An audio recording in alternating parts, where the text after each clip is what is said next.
The following content is provided under a Creative Commons license. Your support will help MIT OpenCourseWare continue to offer high-quality educational resources for free. To make a donation or view additional materials from hundreds of MIT courses, visit MIT OpenCourseWare at ocw.mit.edu. Okay, so welcome back. This is the second half of our two lectures on distributed algorithms this week. Have to turn that on. All right, so I'll start with a quick review. This week we're just looking at synchronous and asynchronous distributed algorithms, not worrying about interesting stuff like failures. Last time we looked at leader election, maximal independent set, breadth first spanning trees, and we started looking at shortest paths trees. We'll finish that today, and then we'll move on to the main topic for today, which is asynchronous distributed algorithms, where things start getting much more complicated because not everything is going on in synchronous rounds. And we'll revisit the same two problems, breadth first and shortest paths spanning trees. Okay, so quick review. All of our algorithms are using a model that's based on an undirected graph. We're using this notation gamma for the neighbors of a vertex, talk about the degree of a vertex. We have a process then associated with every vertex in the graph, and we associate communication channels in both directions on every edge. Okay, so last time we looked at synchronous distributed algorithms. In the synchronous model, we have the processes of the graph vertices. They communicate using messages. The processes have local ports that they know by some kind of local name, and the ports connect to their communication channel. The algorithm executes in synchronous rounds where in every round, every process is going to decide what to send on all of its ports, and the messages then get put into the channel, delivered to the processes at the other end, and everybody looks at all the messages they get at that round all at once, and they determine a new state, they compute a new state based on all of those arriving messages. Okay? So we started with leader election. I won't repeat the problem definition, but here's the results that we got last time. We looked at a special case of a graph that's just a simple clique. And if the processes don't have any distinguishing information like unique identifiers, and they're deterministic, then there's no way to break the symmetry, and you can prove an impossibility result that says that you can't, in a deterministic, indistinguishable case, you can't guarantee to elect a leader in this kind of a graph. Just as an aside, I should say that distributed computing theory is just filled with impossibility results, and they're all based on this limitation of distributed computing where each node only knows what's happening to itself and in its neighborhood. Nobody knows what's happening in the entire system. So that's a very strong limitation, and as you might expect, that would make a lot of things impossible or difficult. Okay, then we went on and got two positive results, a theorem that, an algorithm that is deterministic, but the processes have unique identifiers, and then you can elect a leader quickly. Or if you don't have unique identifiers, but you have probability, so you can make random choices, you can essentially choose an identifier, and then it works almost as well with those identifiers. Okay, then we looked at maximal independent set. Remember what it means. No two neighbors should both be in the set, but you don't want to be able to add any more nodes while keeping these nodes independent. In other words, every node is either in the set or has a neighbor in the set. Okay? And we gave this algorithm, I'm just including it here for as a reminder, Luby's algorithm, which basically goes through a number of phases. In each phase, some processes decide to join the MIS, and their neighbors decide not to join, and you just repeat this. You do this based on choosing random IDs again. Okay? And we proved that the theorem correctly computes an MIS, and with a good probability, all the nodes decide within only logarithmic phases. N here is the number of nodes. Okay? All right, then we went on to breadth first spanning trees. Here we have now a graph that already has a leader. It has a distinguished vertex. and the process that's sitting there knows that it's the leader. The processes now are going to produce a breadth-first spanning tree rooted at that vertex. Now, for the rest of the time, we'll assume unique identifiers, but the processes don't know anything about the graph except their own ID and their neighbors' IDs. And we want the processes to eventually output the ID of their parent. And here's, just to repeat, the simple algorithm that we used. So basically, it's processes just mark themselves as they get included in the tree. Starts out with just the root being marked. He sends a special search message out to his neighbors, and as soon as they get it, they get marked and pass it on. So everybody gets marked in a number of rounds that corresponds to their depth in their distance from the root of the tree, depth in the tree. Okay, we talked about correctness in terms of invariance. So what this algorithm guarantees is at the end of any number r of rounds, exactly the processes at distance up to r are marked, and the processes that are marked have their parents defined. And if your parents defined it's correct, it's the UID of a process that has distance d minus 1 from the root. If you're at distance d, your parent should be somebody who's has the correct distance d minus 1. Okay, we analyze the complexity. Time is counting the number of rounds, and that's going to be at worst the diameter of the network. It's really the distance from a particular vertex v0. In the message complexity, there's only one message sent in each direction on each edge, so that's going to be only order of the number of edges. And we talked about how you can get child pointers. This just gives you parents, but if you want to also find out your children, then every search message should get a response, either saying you're my parent or you're not my parent. And we can do termination using converged cast, and there's some applications we talked about as well. Okay? All right, and then at the end of the hour, we started talking about a generalization of breadth-first spanning trees, which adds weights. So you have shortest paths trees. Okay, so now you have weights on the edges.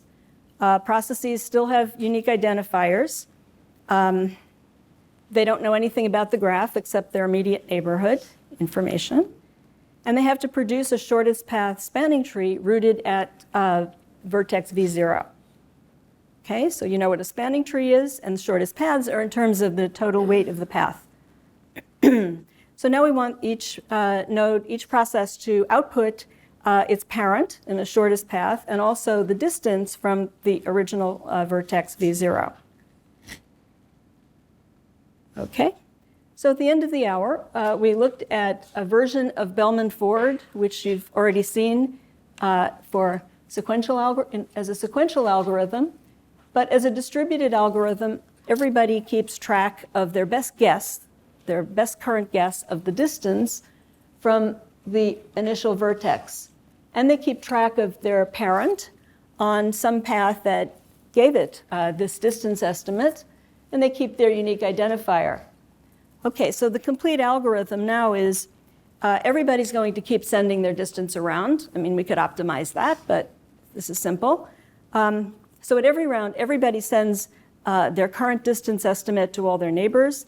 They collect the distance estimates from all their neighbors, and then they do a relaxation step. If they get anything that's better than what they had before, they look at the best new estimate they could get.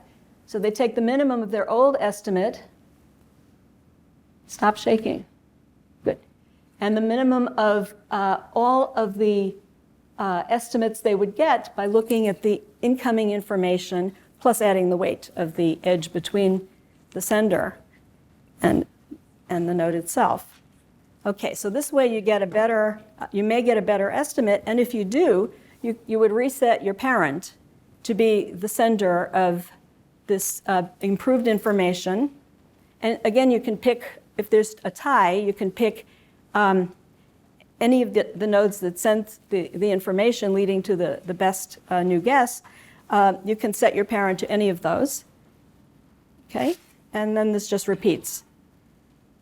Okay, so at the very end of the hour, we showed an animation, which I'm not going to repeat now, which basically shows how you can get lots of corrections. You can have many paths that are set up that look good after just one round, but then they get corrected as the rounds go on. So you get much lower weight paths by having a roundabout multi-hop path to a node. You can get a better total cost. Okay, so here's where we got to last time.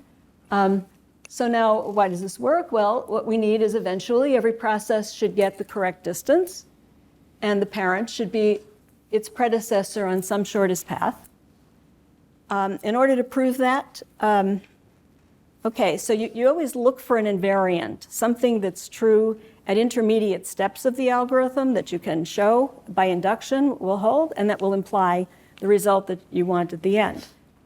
So here, what's the key invariant? At the end of some number R of rounds, what do processes have? Okay. After R rounds have passed in this kind of algorithm, what do the estimates look like?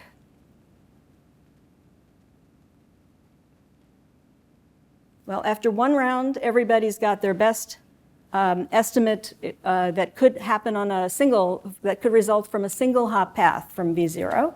After 2 rounds, you also get the best guesses from 2 hop paths. And after R rounds in general, you have your distance and parent corresponding to a shortest path chosen from among those that have at most R hops. Yes? That makes sense? No? Yeah? Okay. All right, and if there is no path of R hops or fewer to get to a node, they're still going to have their distance estimate be infinity after R rounds. So this is not a complete proof, but it's the key invariant that makes this work. So you can see that after enough rounds corresponding to the number of nodes, for example, everybody will have the correct shortest path of any length. Okay? So the number of rounds until every estimate stabilize, all the estimates stabilize, it's going to be n minus 1, right? Because the longest simple path to any node is going to be n minus 1 if it goes through all the nodes of the network before reaching it. Make sense? So if you want to make sure you have the best estimate, you have to wait n minus 1 rounds to make sure the information has reached you. The message complexity, well, since there's all these repeated estimates, it's no longer just proportional to the number of edges, but you have to take into account that there can be many new estimates sent on each edge. In fact, the way I've written this, you just keep sending your distance at every round. So it's going to be the number of edges times the number of rounds. So you can do somewhat better than this, but it's worse than just the simple BFS case. Okay, so this is more expensive because BFS just had diameter rounds, and this now has n, or n minus 1 rounds, and BFS just had one message ever sent on each edge, and now we have to send many. Comments, questions?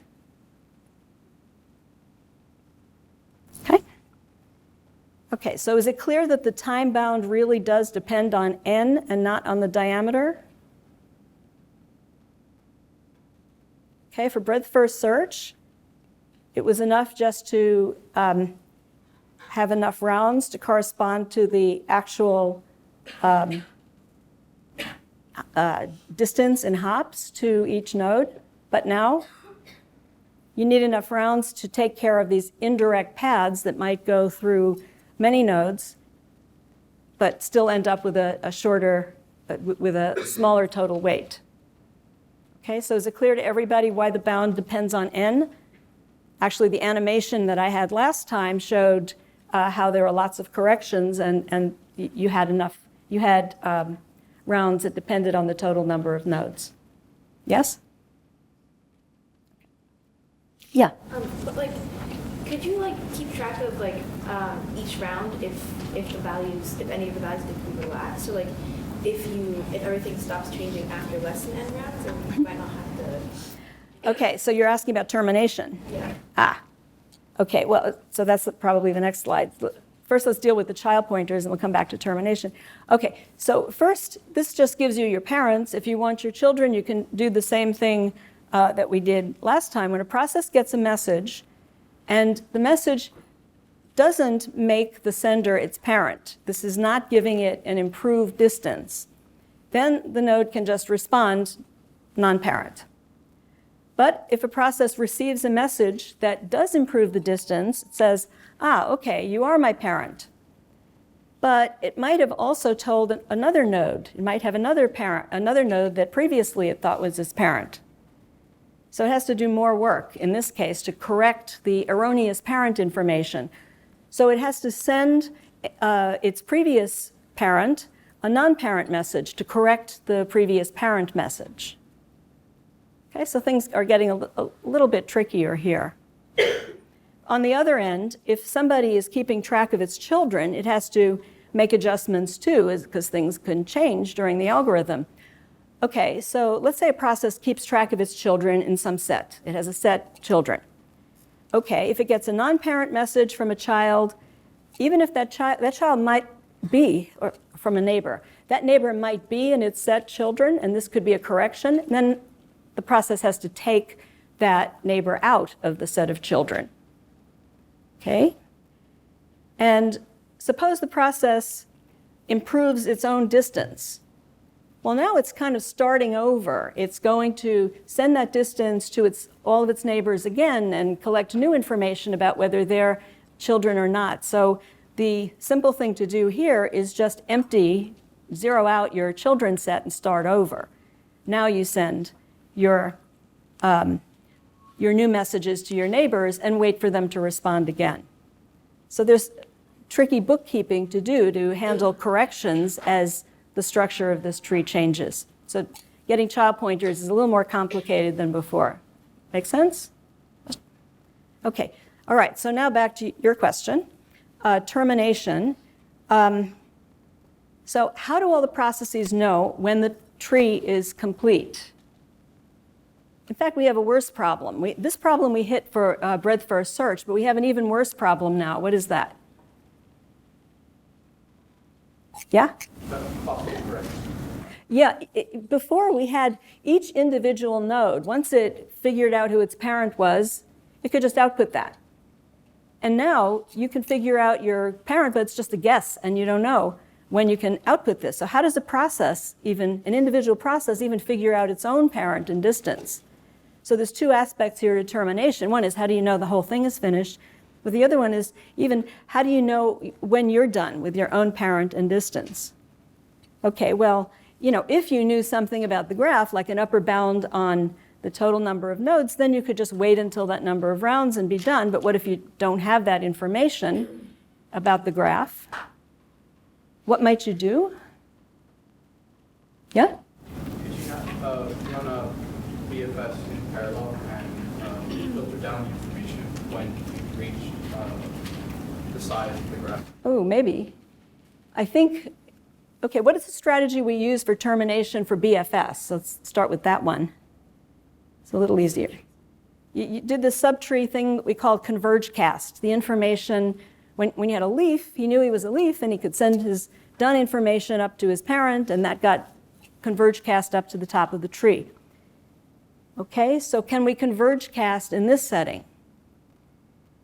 Turns out we can, but since things are changing, you're going to be sending done messages, and then something might change. You might be participating in the converge cast many times.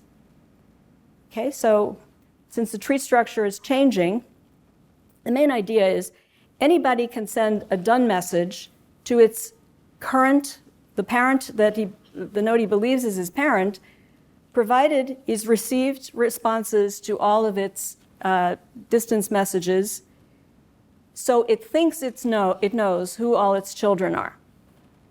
Okay, so it has a current estimate of all the children, and okay, so if it knows all its children and they have all sent him done messages.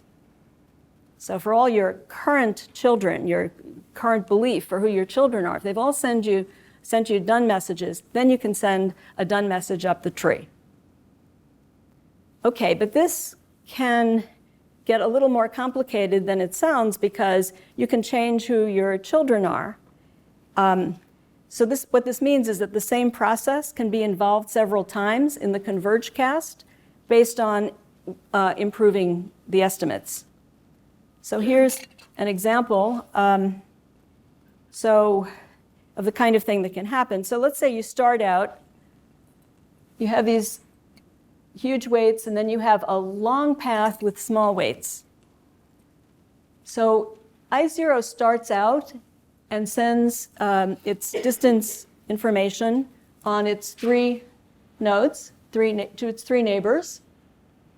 And this guy at the bottom now has a distance estimate of 100, and it's going to decide it's a leaf. Why? Because when it sends messages to its children, to its neighbors, they're not able to improve their estimates based on the new information that he's sending. So this guy decides that he's a leaf right away, and he sends that information back to node I0.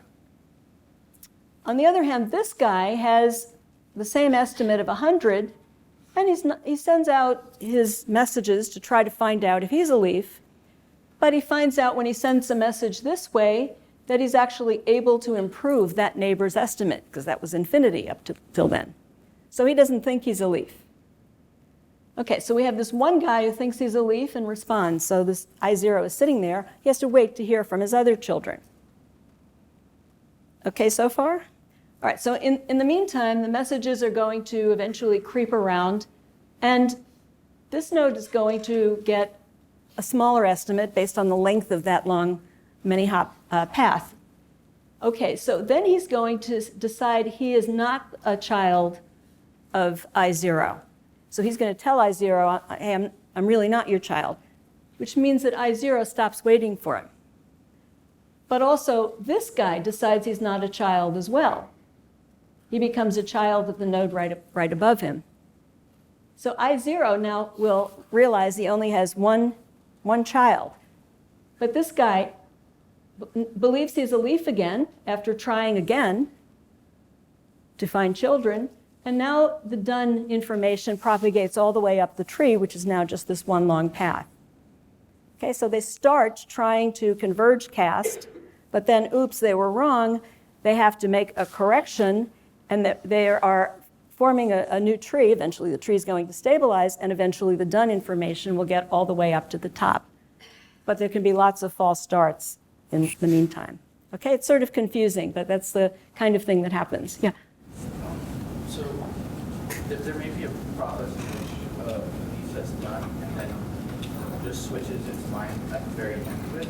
Yeah? How do we make sure that that propagation reaches the root node on time so that it doesn't come back? Yeah, so the root node isn't going to terminate until it hears from everybody. You kind of have to close out the whole process. So it's always pending, waiting for somebody if it hasn't heard from someone. If things switch, they'll join in on another part of the tree. I think the best thing to do here is sort of construct some little examples by hand. I mean, we're not going to get into how you do formal proofs of things like this. We don't even have, right now, a simulator you can use to play with these algorithms, although if anybody's interested, some students in my class last term actually wrote a simulator that might be available. Okay. So, all right. So that's what you get for synchronous, some example, synchronous distributed algorithms. So now let's look at something more complicated when you get into asynchronous algorithms. Okay, so far, complications that you've seen over the rest of this course, you have now processes that are acting concurrently, and we had a little bit of non-determinism, nothing important, but now things are about to get much worse. We don't have rounds anymore. So now we're going to have processes taking steps, messages getting delivered at absolutely arbitrary times, arbitrary orders. Okay? The processes can get completely out of sync, and so you have lots more non-determinism in the algorithm. The non-determinism has to do with who's doing what in what order. Okay? So understanding that type of algorithm is really different from understanding the algorithms that you've seen all term and even synchronous distributed algorithms, because there isn't just one way the algorithm is going to execute. The execution can proceed in many different ways, just depending on the order of the steps. Okay, so you can't ever hope to understand exactly how this kind of algorithm is executing. So what can you do? Well, you can play with it, but in the end, what you have to understand is some abstract properties, some properties of the executions, rather than exactly what happens at every step. And that's a jump. It's a new way of thinking. Okay? So we can look at asynchronous stuff if you want from my book. We still have processes at the nodes of a graph. And now we have communication channels associated with the edges. So now the processes are going to be some kind of automata, but the channels will also be some kind of automata. So we'll have all these components, and we'll be modeling all of them. Processes still have their ports. They need not, in general, have identifiers. Okay, so what's a channel? Okay, so a channel is it's a kind of an automaton, infinite state automaton, that has some inputs and some outputs. So here, this is just a little picture of a channel from one node from node U to node V. So channel UV is just this cloud thing that delivers messages. It has inputs. The inputs are messages get sent on the channel. So you can have one process at one end sending a message M, and the outputs at the other end are the deliveries. Let's say receive message M at the other end, node V. Okay. Okay, to model this, the best thing is actually to, instead of just describing what it does, to give an explicit model of its state and what happens when the inputs and outputs occur. So if you want these messages to be delivered, say, in FIFO order, fine. So you can make the state of the channel be an actual queue. MQ would just be a FIFO queue of messages. Starts out empty, and when messages get sent, they get added to the end, and they get delivered, they get removed from the beginning. So all that we need to describe, this is a sort of a pseudocode, all we need to describe, to write in order to describe what this channel does, is what happens when a send occurs, and when can this channel deliver a message, and what happens when it does that. So a send, it can just come in at any time, and the effect is just to add this message to the end of the queue. The receive, stop moving. Okay. The receive, that cannot be construction. We'd hear noise. It's gremlins. We have a receive can occur only when this message is at the head of the queue, and when it occurs, it gets removed from the queue. So does this make sense as a description of what a channel does? Messages come in, get added to it, and then messages can get delivered in certain situations, and they get removed. Okay, so that's a description of a channel to be used in an asynchronous system. Okay, a process. The rest of the system consists of processes associated with the graph vertices. So let's say PU is a process that's associated with vertex U. But I'm writing that just sort of as a shorthand because U is the vertex in the graph, and the process doesn't actually know the name of the vertex. It just has like its own unique ID or something. But I'm going to be a little sloppy about that now. Okay, so the process at vertex U can perform send outputs to put messages on the channel, and it will receive inputs for messages to come in on the channels. But the processes might also have some external interface where somebody is submitting some inputs to the process, and the process has to produce some output at the end. So there can be other inputs and outputs. Okay? Okay, and we'll model it with state variables. Okay, a process is supposed to keep taking steps. The channel is supposed to keep delivering messages. That's It's a property called liveness. You want to make sure that your components in your system all keep doing things. They don't just do some steps and then stop. Okay, so here's a simple example. A process that's remembering the maximum number it's ever seen. So there's a MaxProcess automaton. It receives some messages, M, some value, and it will send it out. It keeps track of the max. That's a max state variable. It starts out with its own initial value. So X for you, X of you, is its initial value. And then it has, for every neighbor, it has a little queue. Here it's just a Boolean asking whether it's supposed to send to that neighbor. Okay. So this is the pseudocode for the MaxProcess. What does it do when it receives a message? Well, it sees if that value is bigger than what it had before, and if so, it resets the max. And it also makes a note that it's supposed to send this out to all its neighbors. Whenever it gets new information, it will want to propagate it to its neighbors. So you see how this is written? You just say, reset the max and then get ready to send to all your neighbors.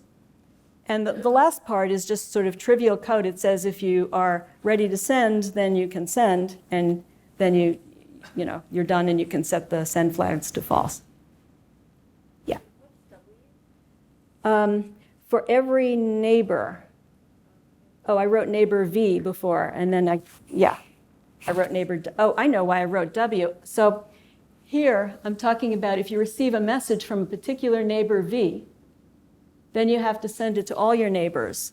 So before I used V to denote a generic neighbor, but now I can't do that anymore because V is the sender of the message. Just technical. Okay? Okay, so we have these process automata, we have these channel automata. Now we want to build a system. We paste them together. Okay? So how we paste them is just we have outputs from processes that can match up with inputs to channels and vice versa. If a process has a send output, let's say send from U to V, that will match up with the channel that has send UV as an input. And the receive from the channel matches up with the process that has that receive as an input. Okay, so all I'm doing is matching up these components. I'm hooking together these components by matching up their action names. Does that make sense? So I'm saying how I build a system out of all these components, and I just have a syntactic way of saying what actions match up in different components. Questions? This is all new. Okay, so when this system takes a step, well, if somebody's performing an action, and someone else has that same action, let's say a process is doing a send, the channel has a send, they both take their transitions at the same time. The process sends a message, it gets put into the channel at the end of its queue. Make sense? Okay. So how does this thing execute? Well, there's no synchronous rounds. So the system just operates by the processes and the channels just perform their steps in any order. One at a time, but it can be in any order. So it's a sequence model. You just have a sequence of individual steps.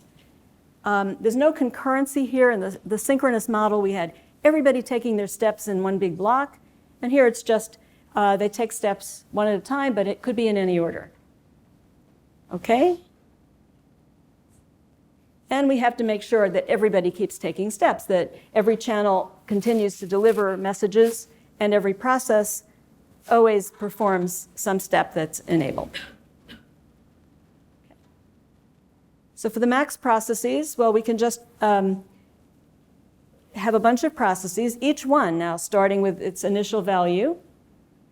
And what happens when we plug them together with all their channels between them? For what corresponding to whatever graph they're in, they just have channels on the edges. So what's the behavior of this?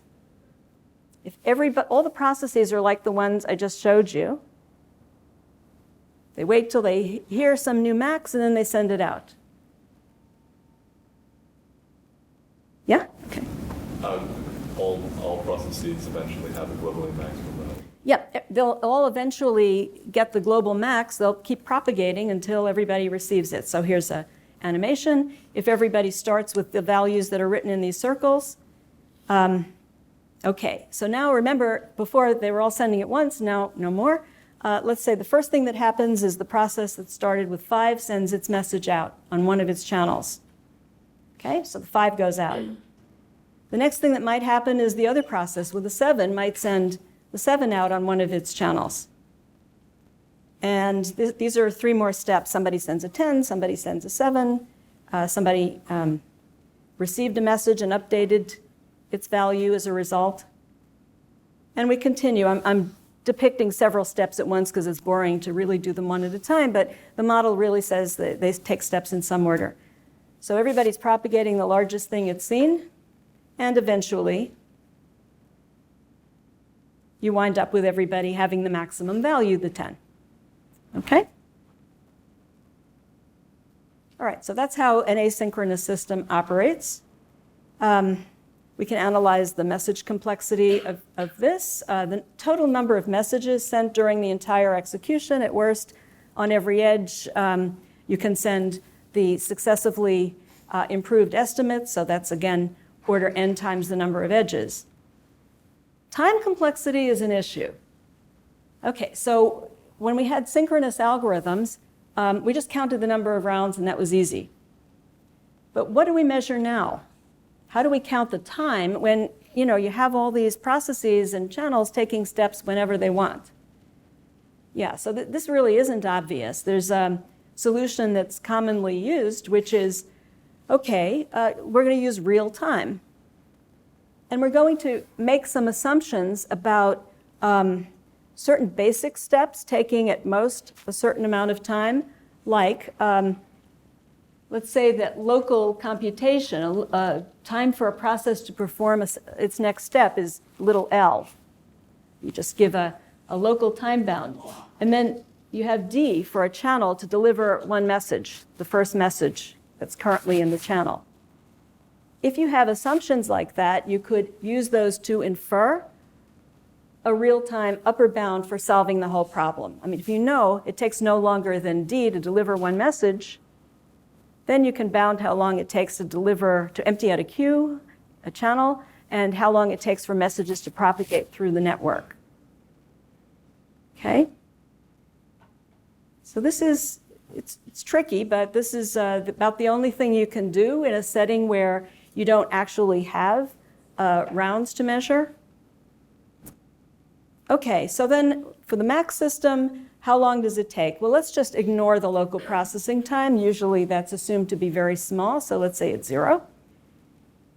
We can get a very simple, pessimistic, really, upper bound that says the real time for finishing the whole thing is of the order of the diameter of the network times the number of nodes times little d is the amount of time for a message queue to deliver its first message. Okay, so as a naive way of analyzing this, you just consider how long it takes for the max to reach some particular vertex u along a shortest path. Well, it has to go through all the hops on the path. So that would be the diameter. And how long does it have to wait in each channel before it gets to move another hop? Well, it might be at the end of a queue. How big could the queue be? Well, at worst, n for the improved estimates. So let's say it's n times the delivery time on the channel just to traverse one channel. What I'm doing is modeling possible congestion on the queue to see how long it takes for a message to traverse one channel. Yeah? Are we just assuming that processes process things and messages are delivered as soon as they can possibly happen? Good, yeah. So we normally have, I'm sort of skipping over some things in the model, but you have a liveness assumption that says that a process keeps taking steps as long as it has anything to do. And so we would be putting time bounds on how long it takes between those steps. So that'd be the local processing time. Here, I'm saying that's 0. So if you do that, wouldn't you be able to get some amount of information about what order things happen? Okay, so this is a very subtle point. So what you think is that if I'm making all these timing assumptions, the processes should be able to figure that out. But actually, you can't figure anything out just based on these assumptions about these upper bounds. Putting upper bounds on the time between steps does not in any way restrict the orderings. You still have all the same possible orderings of steps, so nobody can see anything different. These times are not visible in any sense. They're not marked anywhere for the processes to read. They're just something that we're using to evaluate the cost, the time cost of the execution. And you're not restricting the execution by putting just upper bounds on the time. If you were restricting the execution, like you had upper bounds and lower bounds on the time, then the processes might know a lot more. They might, in fact, be acting more like a synchronous system. Okay? So these are times that are just used for analyzing complexity. They're not anything known to the processes in the system. Okay? All right. So now let's revisit the breadth-first spanning tree problem. We want to now compute a breadth-first spanning tree in an asynchronous network. Connected graph, distinguished root vertex. Processes have no knowledge of the graph. They have UIDs. All this is the same as before in the synchronous case. Everybody's supposed to output its parent information when it's done. Okay. So here's an idea. Suppose we just take that nice, simple, synchronous algorithm that I reviewed at the beginning of the hour, where everybody just sends a search message as soon as they get it, and they just adopt the first parent they see. Okay, what happens if I run that asynchronously? I just send it, and I get a search message, then I send it out to my parents whenever, and everybody's doing this. Whenever they get their first search message, they decide the sender is its parent. Yeah? Possibly have a frontier that just keeps expanding, not obeying the spanning property of the BFS. Yeah, it could be that because we don't have any restriction on how fast the messages might be sent and the order of steps, it could be that some messages get sent very quickly on some long path. So someone sitting at the far end of the network might get a message first on a long path and later on a short path, and the first one it gets, if it decides that's its parent, then it's stuck. This is not an algorithm that makes corrections.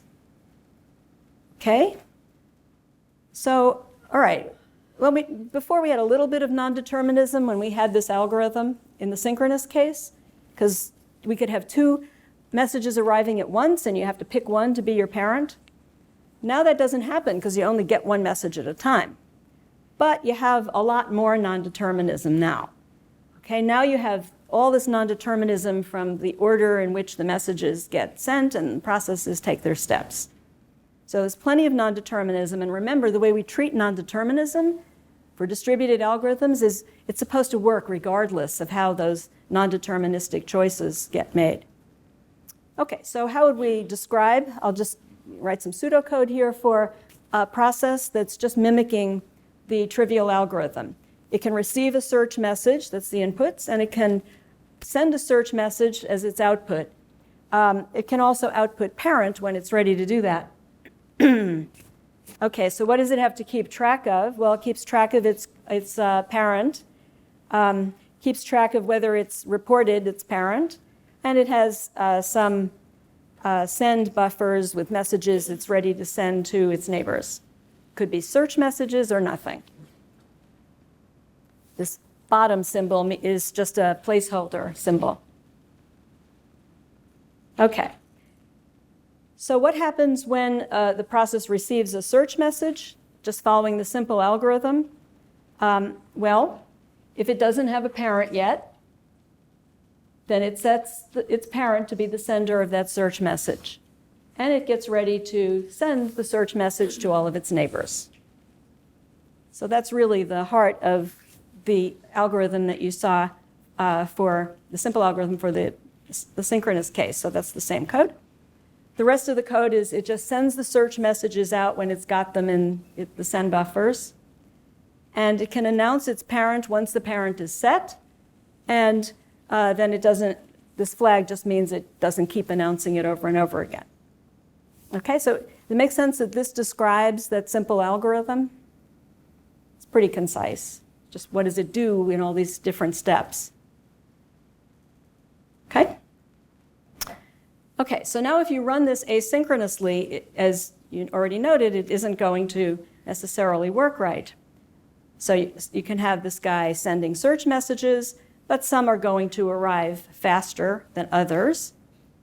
And you see you can have the search messages creeping around in an indirect path, which causes a spanning tree like this one to be created, which is definitely not a breadth-first spanning tree. The breadth-first tree is this one, a breadth-first tree. Okay, so you have these roundabout paths. Okay, so this doesn't work. So what do we do? Yeah? You can have a child on a candidate's path to receive a message from the parent that it's gotten many children in the wrong. Ooh. You're going to try to synchronize them, basically. That is related to a homework question this week. Very good. We're going to do something different. Other suggestions? Yeah. You could keep a variable in each process so you can do something like Bellman-Ford. Yeah, so you can do what we did for Bellman-Ford, but now the setting is completely different. We did it for Bellman-Ford when it was synchronous and we had weights. Now it's asynchronous and there are no weights. Okay? So, there's some remarks on a couple of slides here. So this is just belaboring the point that the paths that you get by this algorithm can be longer than the shortest paths. And yeah, you can analyze the message and time complexity. The complexity, okay, so the complexity here is order of the diameter times the message delay on one link. And why is it diameter, even though the path, some paths may be very long? This is a real-time upper bound that depends on the actual diameter of the graph, not on the total number of nodes.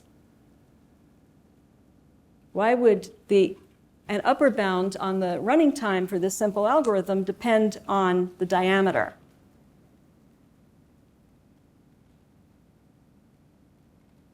Yeah. Because you only have a longer path if it's faster than a shorter. Exactly. The way we're modeling it, it's a little strange maybe, but we're saying that something can travel on a long path only if it's going very fast. But the actual shortest paths still move along at worst at the, d time per hop. So at worst, the shortest path information would get there within time d. So something's going to get there within time d, even though something else might get there faster. Okay? All right. So so we can set up the child pointers, and we can do termination using converge cast. It's just one tree. There's nothing changing here. Okay, and applications, same as before. Okay, but that didn't work, so we're going to, back to the point we were talking about a minute ago, we're going to use a relaxation algorithm like Bellman-Ford. So in the synchronous case, we corrected for paths that had many hops but low weight. But now we're going to correct for the asynchrony errors, all the errors that you get because of things traveling fast on long paths. We're going to correct for those using the same strategy. Okay? So everybody is going to keep track of the hop distance. No weights now, just the hop distance. And they will change the parent when they learn of a shorter path. Okay? And then they will propagate the improved distance. So it's exactly like Bellman-Ford. And eventually this will stabilize to an actual breadth-first spanning tree. Okay, so here's a description of this new algorithm. Everybody keeps track of their parent, and now they keep track of their hop distance, and they have their channels. Okay, so here's the key. When you get new information, you receive some new information. This m is a number of hops that your neighbor is telling you. Well, if m plus 1, which would be your new estimate for a number of hops, if that's better than what you already have, then you just replace your estimate by this new number of hops. And you set your, to a new parent, you set your parent pointer to the sender, and you propagate this information. So it's exactly the same as what we had before, but now we're correcting for the asynchrony. We get shorter hop paths later. Make sense? Okay, and the rest of this is just you send the message. Okay, and notice we don't have any terminating actions. Why? Because we have the same problem that we had before with having processes know when they're done. If you keep getting corrections, how do you know when you're finished? Okay, and how do you know this is going to work? In the synchronous case, we could get an exact characterization of what exactly the situation is after any number of rounds. And we can't do that now because things can happen in so many orders. So we have to instead state some higher level abstract properties, either invariants or you'll see some other kinds of properties as well.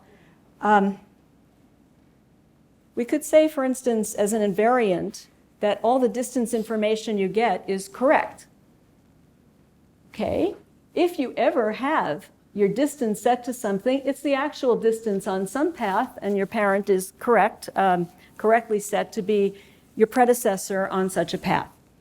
Okay, so this is just saying whatever you get is correct information. This doesn't say that eventually you're going to finish, though. It just says what you get is correct. Okay, so if you want to show that eventually you get the right answer, you have to do something with the timing. You have to say something like, by a certain time that depends on the distance. Well, if there's an at most r hop path to a node, then it will learn about that by a certain time. But that depends on the length of the path and the message delivery time and the number of nodes, because there can be congestion. Okay, so you have to not only say things are correct, but you have to say eventually you get the right result. And here it will say by a certain time you get the right result. Make sense? So this is how you would understand an algorithm like this one. Okay, message complexity. Since there's all these corrections, you're back in number of edges times possibly the number of nodes. And the time complexity till all the distances and parent values stabilize could be, this is pessimistic again, the diameter times the number of nodes times d, because there can be congestion in each of the links because of the corrections. Okay? So how do you know when this is done? How can a process know when it can finish? Idea?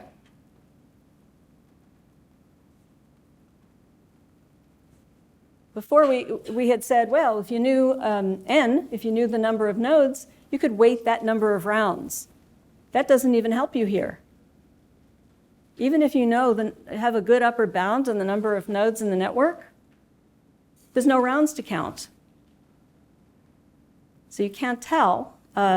Even knowing the number of nodes, you can't tell. So how might you detect termination? Yeah? You can try to find a bound on the diameter of the graph. Yeah? Well, but even if you know that, you can't count time. See, this is the thing about asynchronous algorithms. You don't have, although we're using time to measure how long termination takes, the processes in there don't have that. They're just these asynchronous guys who just take their steps. They're ignorant of anything to do with time. Other ideas? Yeah?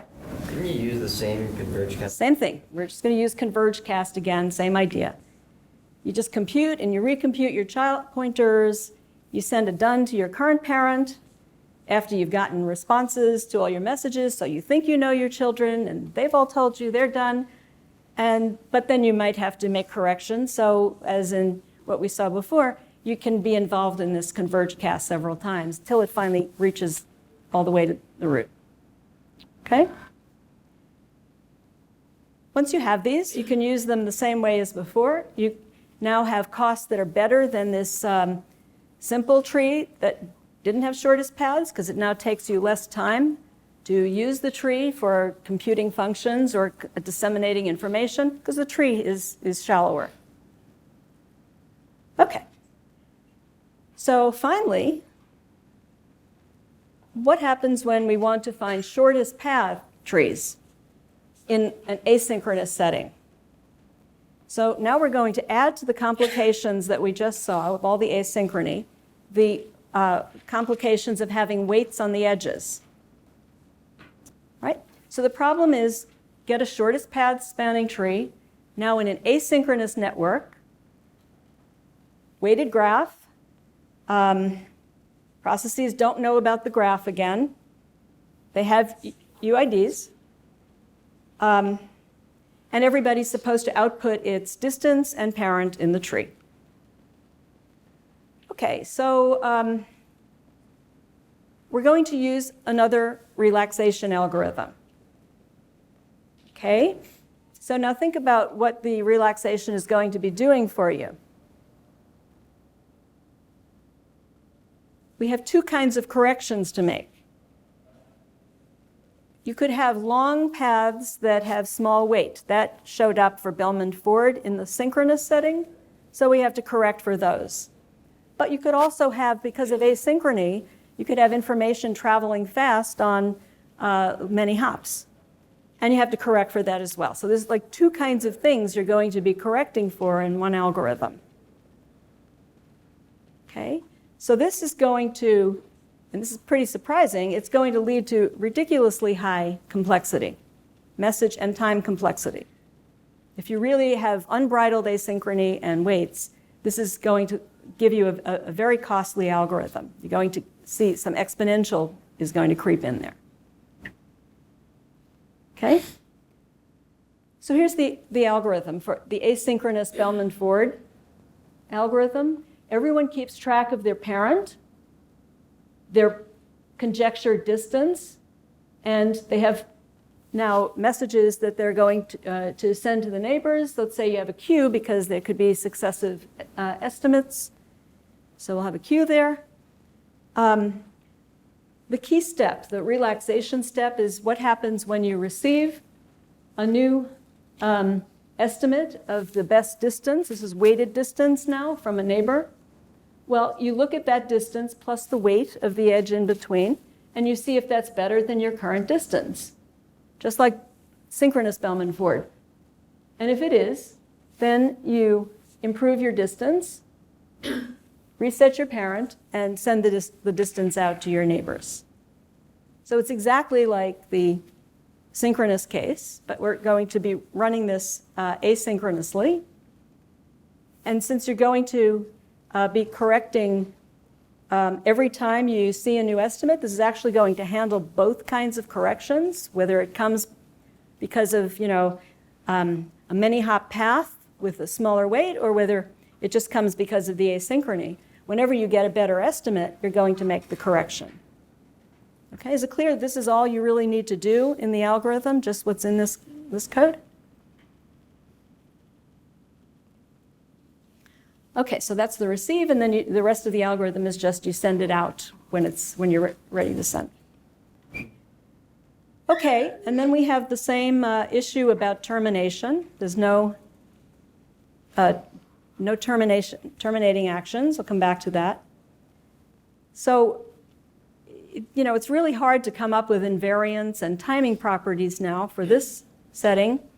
You can certainly have an invariant like the one that we just had for asynchronous breadth-first search. You can say that at any point, whatever distance you have is an actual distance that's achievable along some path, and the parent is correct.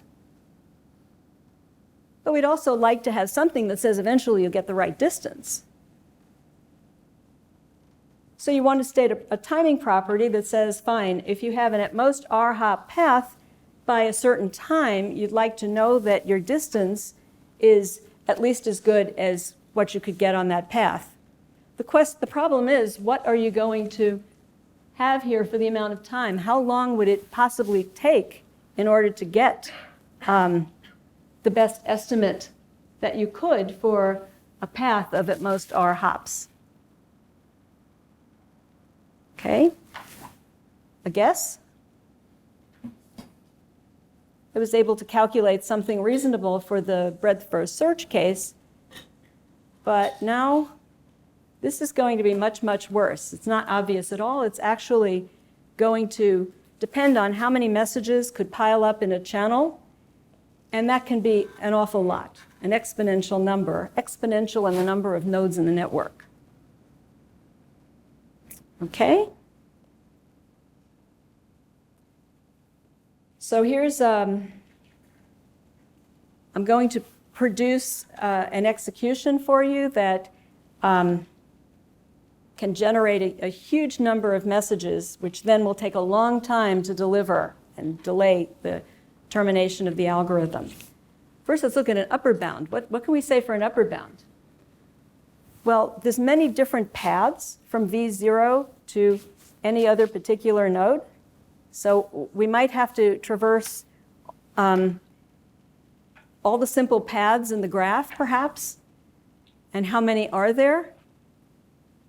Well, as an upper bound, you could say order n factorial for the number of different paths that you can traverse to get from V0 to some particular other node. So that's exponential in n. Certainly it's order n to the n. Okay, so this says that the number of messages that you might send on any channel could correspond to doing that many corrections. So this can blow up your message complexity into n to the n times the number of edges, and your time complexity to n to the n times n times d, because on every edge you might have to wait for that many messages, corrected messages sitting in front of you. Okay? So, that seems pretty awful. Does it actually happen? Can you actually construct an execution of this algorithm where you get exponential bounds like that? And we'll see that, yes, you can. Any questions so far? Okay. So here's a bad example. So this is a network. Consists of a sequence of, let's say, k plus 1, k plus 2, I guess, nodes in a line. And I'm going to throw in some little detour nodes in between each consecutive pair of nodes in this graph. And now let me play with the weights. Let's say on this path, this direct path from V0 to Vk plus 1, all the weights are 0. So that's going to be the shortest path, the best weight path, from V0 to Vk plus 1. But now I'm going to have some detours. And on the detours, I have two edges, one of weight 0 and the other one of weight that's a power of 2. I'm going to start with high powers of 2, 2 to the k minus 1, then go down, 2 to the k minus 2, down to 2 to the 1, 2 to the 0. Okay, so you see what this graph is doing? It has a very fast path in the bottom, which you'd like to hear about as soon as you can, but actually, there's detours which could give you much worse paths. Okay? So let's see how this might execute to make a lot of messages pile up in a channel. Okay, so my claim is that there's an execution of that network in which the last node, Vk, sends 2 to the k messages to the next node, Vk plus 1. So he's really going to send an exponential number of messages corresponding to his corrections. He's going to keep making corrections for better and better estimates. Okay, and if all this happens relatively fast, that just means you have a channel with an exponential number of messages in it. Emptying that will take exponential time. Okay? Okay, so do you have an idea how this might happen? How could this node, Vk, get so many successively improved estimates one after the other?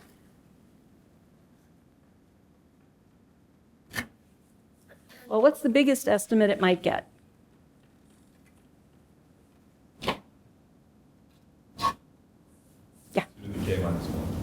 Could get 2 to the k minus 1. Well, let's see. Or so maybe it's Could do that, 2 to the k. and it could do that. Plus 2 to the k. Plus 2 to the k minus 2, plus all the way down to plus 2 to the 0. So you could be following this really inefficient path, just all the detours, before the messages actually arrive on the edges on the spine. Or about Yeah, so you follow all. Oh, you said 2 to the k minus 1, parentheses. Yeah, that's exactly right. sorry. No. As well. We can't parenthesize our speech. So, all right. So the possible estimates that vk can take on are actually 2 to the k, as you said, 2 to the k minus 1, which you would get by taking all the detours, adding up the powers of 2. But it could also have an estimate which is 2 to the k minus 2, or 2 to the k minus 3. All of those are possible. Moreover, you can have a single execution of this asynchronous algorithm in which node vk actually acquires all those estimates in sequence, one at a time. So how might that work? First, the messages travel all the detours. Fine, vk gets 2 to the k minus 1. Then there's a message traveling, well, this guy sends a message on the lower link. So this guy has only heard about the messages on the detours up to that point. But he sends that on this lower link, which means you've kind of bypassed this weight of 1. So vk gets a little bit of an improvement, which gives it 2 to the k minus 2 as its estimate. Okay? So what happens next? Well, we step one back, and the node from node k minus 2 can send a message on the lower link, which has weight 0, to vk minus 1. But that corrected estimate might then traverse the detour to get to node vk. So if you get the correction for node vk minus 1, but then you follow the detour, you haven't improved that much. You've just improved by 1. So this way, you get 2 to the k minus 3 as the new estimate. But then, again, on the lower link, the message eventually arrives, which gives you 2 to the k minus 4. So you see the pattern, sort of? You're going to be counting down in binary by successively having nodes further to the left deliver their messages, but then they do the worst possible thing of getting the information to vk. He has to deal with all those other estimates in between. So if this happens quickly, what you get is a pileup of an exponential number of search messages in one channel. And then that information has to go on to the next node or the rest of the network, whatever. It's going to take an exponential amount of time, in the worst case, to empty that all out. Okay? So this is pretty bad. Okay, but the algorithm is correct. And so how do you learn when everything is finished? And how does a process know when it can output its own correct distance information? How can we figure out when this is all stabilized?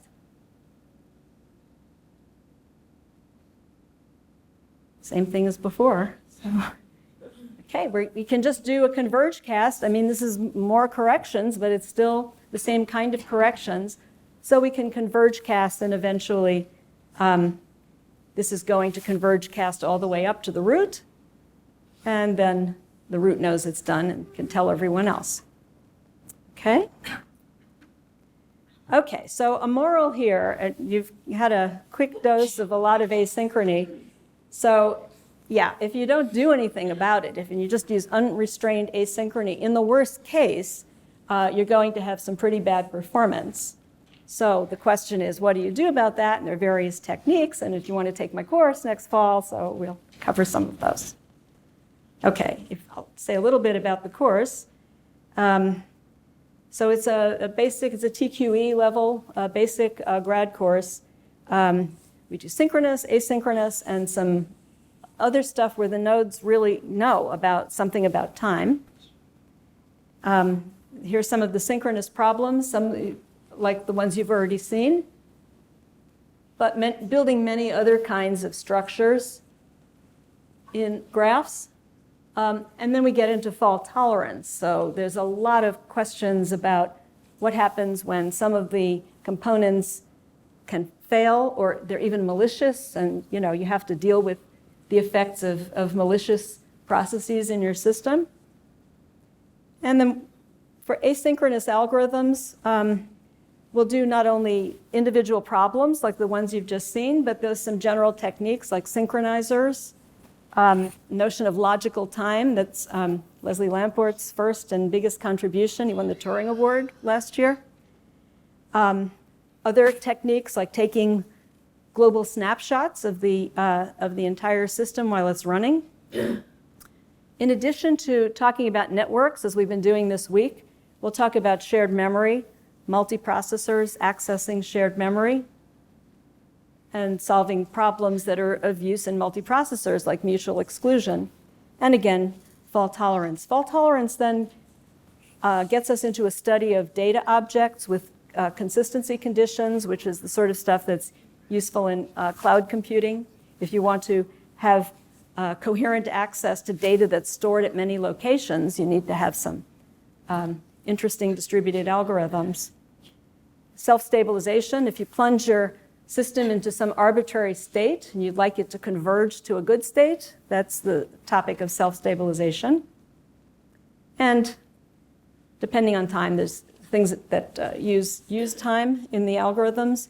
And the newer work that we're working on in research is very dynamic. You have distributed algorithms where the network itself is changing during the execution. That comes up in wireless networks. And lately we're actually looking at insect colony algorithms. What distributed algorithms do ants use to decide on how to select a new nest when the researchers smash their old nest in the laboratory? So that kind of question. Okay, so that's it for the Distributed Algorithms Week. And we'll see you next week is security? Okay. Yep. Whoa.